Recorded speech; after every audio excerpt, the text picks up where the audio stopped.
بسم الله الرحمن الرحيم.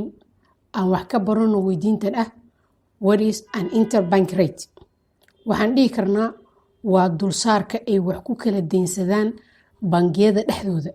Si kale haddaan u dhigno waa lacagta dheeriga ah oo bangiga deynta qaadanayo siin doono bangiga lacagta uu ka deynsanayo.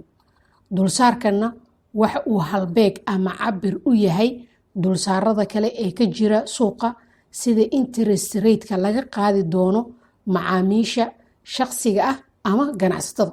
Si aan u fahanno qeexidan aan isla aragno tusaalahan aan dhahno bangi A waxa uu haystaa lacag dheeri ah oo waxa uu rabaa inuu faa'iido ka sameeyo, halka bangi B-na uu u baahan yahay lacag si uu shaqadiisa maalinlaha ah u qabsado, sida inuu awood u yeesho inuu macaamiisha siin karo lacagtooda dhigaalka ah haddii lacagtooda ay soo doontaan ama deyn uu bixin karo iyo wixii la halmaalo.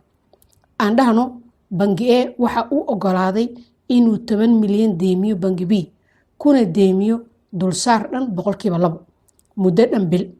Haddaba bangi B waxaa laga rabaa marka la gaaro dhammaadka bisha inuu dib u bixiyo 10 milyan ee deynta ahayd iyo $200,000 oo ku timid dulsaar ahaan.